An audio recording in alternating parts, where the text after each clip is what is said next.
Shalom saudara-saudari yang terkasih, tema renungan kita Yesus nama di atas segala nama yang dibawakan oleh Pendeta Drison Ginting.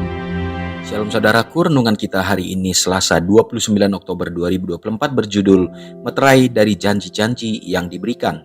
Ayatnya di dalam Matius 26 ayat 38. Hatiku sangat sedih seperti mau mati rasanya, tinggallah di sini dan berjaga-jagalah dengan aku.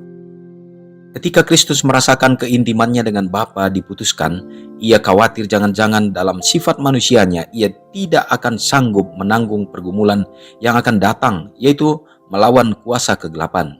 Dalam banyaknya penggodaan nasib umat manusia berada di dalam bahaya. Pada waktu itu Kristus adalah seorang pemenang. Sekarang si penggoda telah datang untuk pergumulan menakutkan yang terakhir itu. Untuk itu, ia sudah mengadakan persiapan selama 3 tahun masa pelayanan Kristus. Segala sesuatu berada dalam pertaruhan baginya. Jika ia gagal di sini, harapannya untuk menjadi penguasa akan sirna. Kerajaan-kerajaan dunia akhirnya akan menjadi milik Kristus dan dia sendiri akan digulingkan dan dibuang. Tetapi jika Kristus dapat dikalahkan, bumi akan menjadi kerajaan iblis dan umat manusia akan berada dalam kuasanya selama-lamanya. Dengan adanya persoalan pergumulan yang dihadapinya, jiwa Kristus dipenuhi dengan kengerian akan keterpisahan dari Allah. Iblis mengatakan kepadanya bahwa jika ia menjadi jaminan bagi dunia yang berdosa, perpisahan akan kekal. Ia akan disamakan dengan kerajaan iblis dan tidak pernah lagi menjadi satu dengan Allah. Dan apakah yang menjadi keuntungan dari pengorbanan ini? Alangkah tidak berpengharapan tampaknya kesalahan manusia dan sifatnya yang tidak berterima kasih. Dalam keadaan yang paling sulit, setan menekankan keadaan itu ke atas penebus, orang yang mengaku melebihi semua orang yang lain dalam keuntungan duniawi dan rohani telah menolak engkau. Mereka sedang berusaha membinasakan engkau. Dasar, pusat, dan meterai dari janji-janji yang diberikan kepada mereka sebagai suatu bangsa yang istimewa.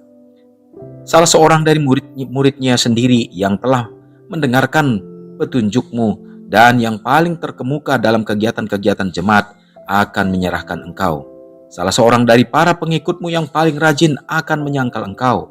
Semuanya akan meninggalkanmu.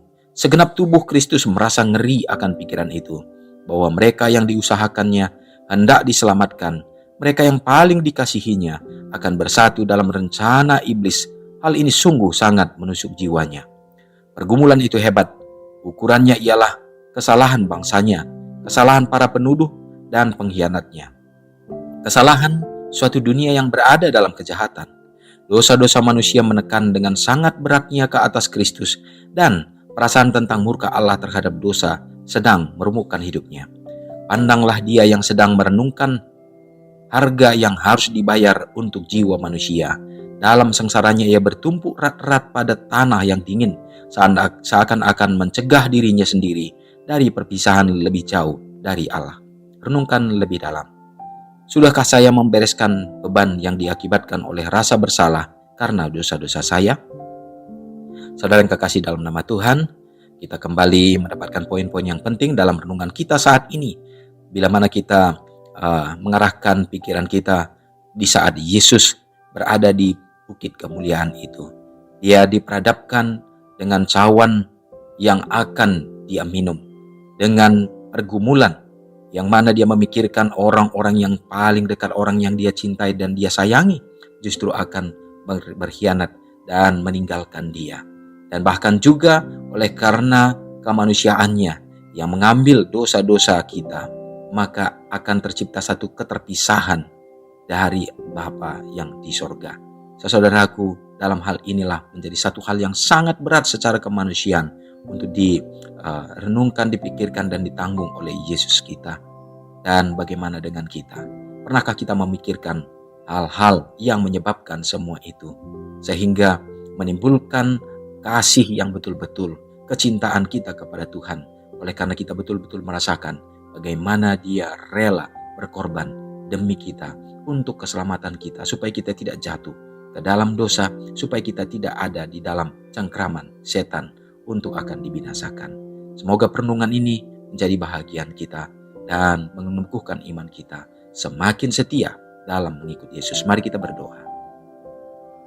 Terpujilah Tuhan, segala berkat-Mu menjadi bagian kami hari ini ya Bapa. Terima kasih Kami percaya Tuhan, kami ada hanya oleh karena kasih karunia Tuhan saja.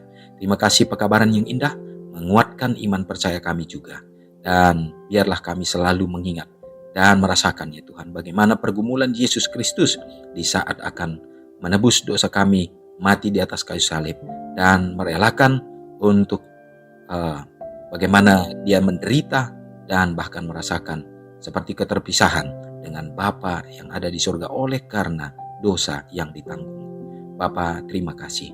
Biarlah kiranya melalui keselamatan yang Tuhan Yesus berikan bagi kami sekarang ini, maka itu akan membuat kami ya Bapa berpengharapan, yakin sepenuhnya dan bergantung, bahkan setia dalam mengikuti Tuhan, dan membiarkan hidup kami juga ya Bapa untuk bisa menjadi alat-alat dan memancarkan kemuliaan Kristus dimanapun kami berada.